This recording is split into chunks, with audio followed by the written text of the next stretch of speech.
Time to re-watch Korra. Yay!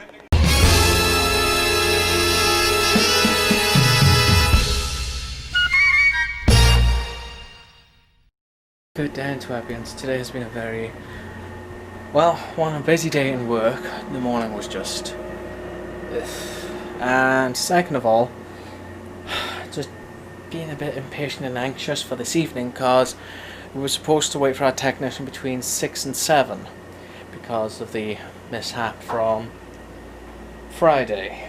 So I am now pulling up the information that I have and including Colin Spectrum, and they sent me a text with a link that'll take me to when my appointment and technician is. They said they'll be here in 13 minutes. But yeah, just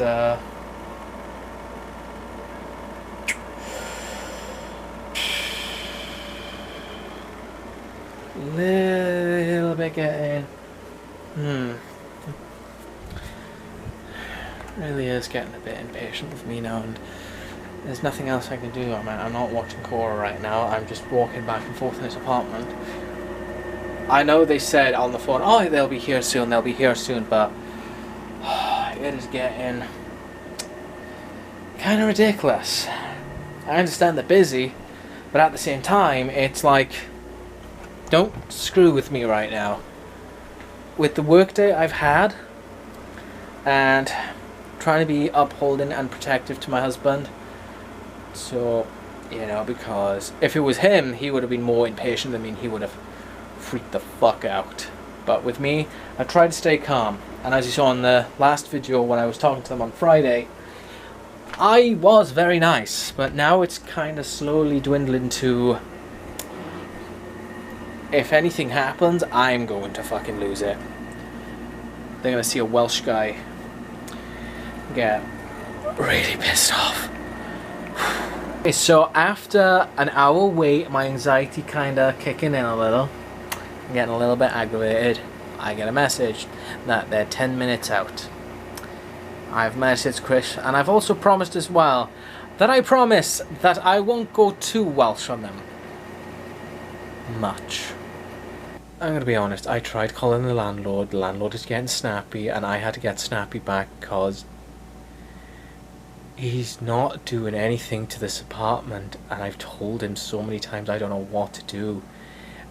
And I'm trying to explain to him, listen, this is going on far enough now, and if it continues on, I don't know what to do. And he's saying, oh, you have to call his number. And then he hangs up and stuff, and it just makes me think. And the thing is, as well, is that I've tried my best to be supportive for my husband because this affects this job that he loves doing so fucking much. And I like to support him in that. And it's affecting his job so much. I don't want to lose it. I don't want to see him lose his job. I don't want to see him lose a job that he loves doing. Because he's so happy when he does that job.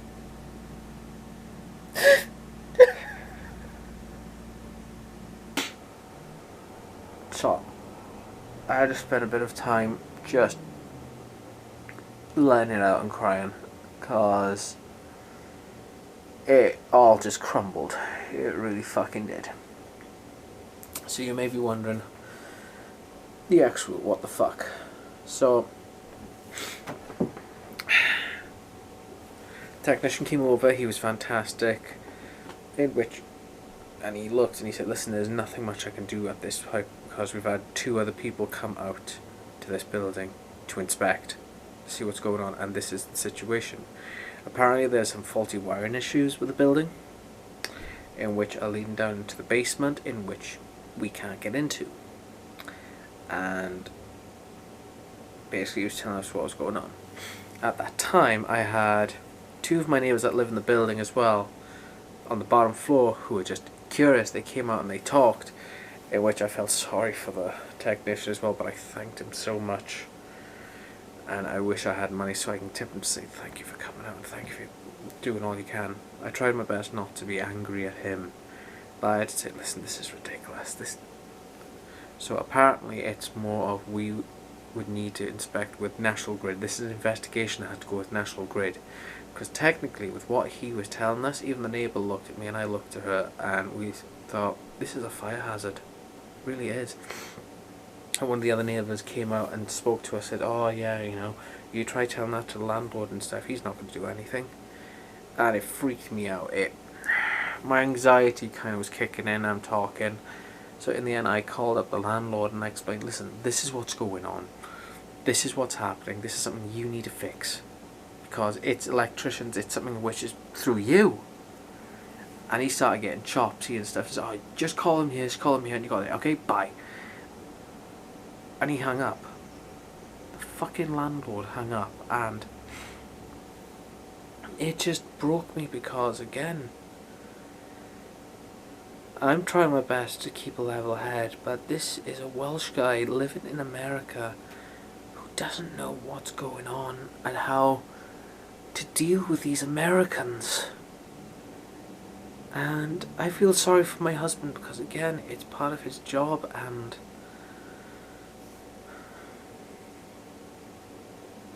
I don't want him to see him lose the job that he loves doing so much.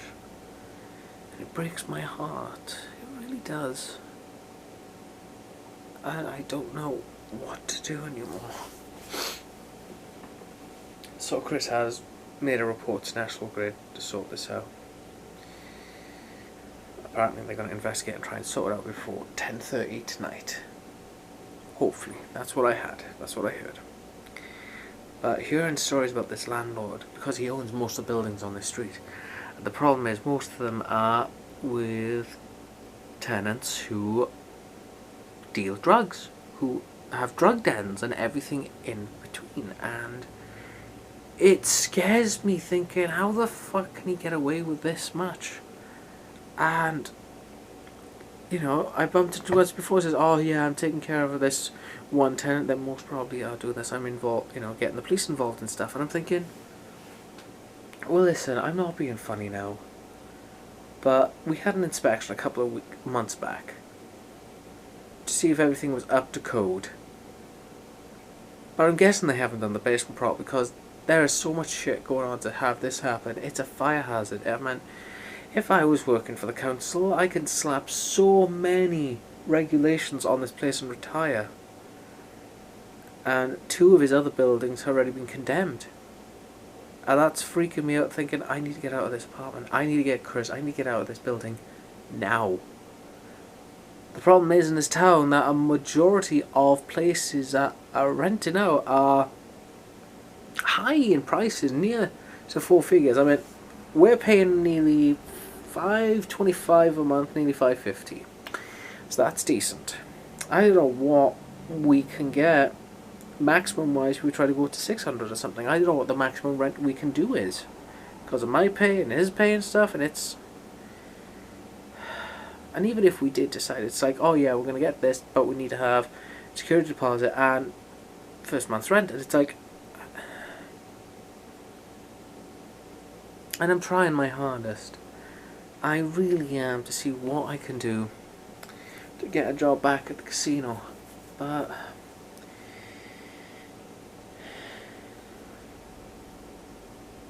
not being funny when I say this now, but this landlord is an absolute scumlord. He really is. And like I said, I'm just, you tell me the situation and stuff, saying, listen, I'm going to keep tabs on this, because I'll tell you something, if this is not progressed and it's not, you know, seen to very soon, I don't know what I'm going to do. And he repeats like, oh, I told you what you can do. And I'm like, that's not what I'm trying to say, you fucking bellend. As in, I don't know what I'm going to do mentally. Because with everything going on in work, my anxiety is like going fucking upwards that way. With this and stuff, it's already hitting the roof. And now with the landlord, poof, it is now. So I ended up just breaking down and sitting in the dark crying. And it's so fucking...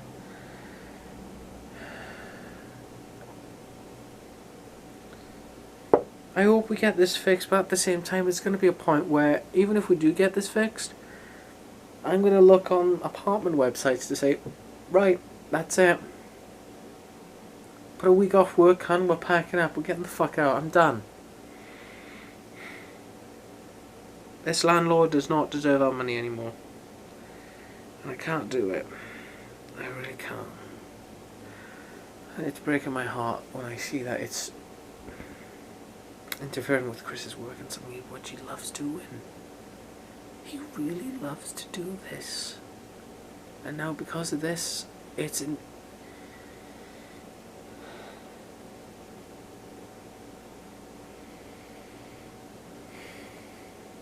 Something needs to be done. Otherwise, I'm just gonna give up. And my best friend as well, TJ, he is saying to me, listen, you need to see help.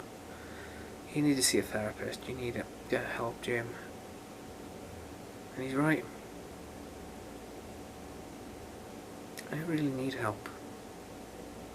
I really do.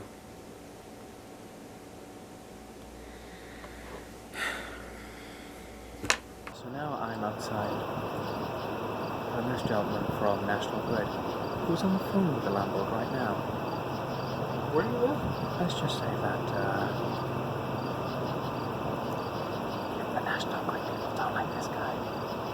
Getting out of the rain now, speaking with the techie, Brad, fantastic person from National Grid, came over. We discussed, we looked at the box, and even looked as well. He said, yeah, this box out here, it's way over the ampage that is needed, and it's like, whoa. So they need to try and get into the basement. Now the problem is that the basement needs access with the landlord.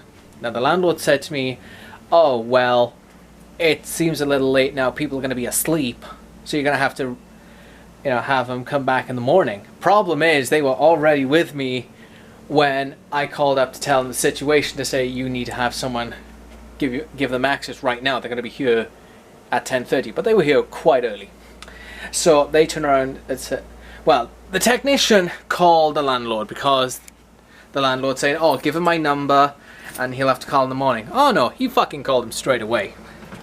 So now the situation is that the landlord said, oh yeah, the techie that can help you get in, you know, can get you into that place, but he is 22 miles away camping with his family and friends. I'm just like, are you shitting kidding me? What if there was an emergency and shit? So Brad suggested the following, and basically said, give us a call tomorrow, and it's all just one after another jumping through fucking hoops.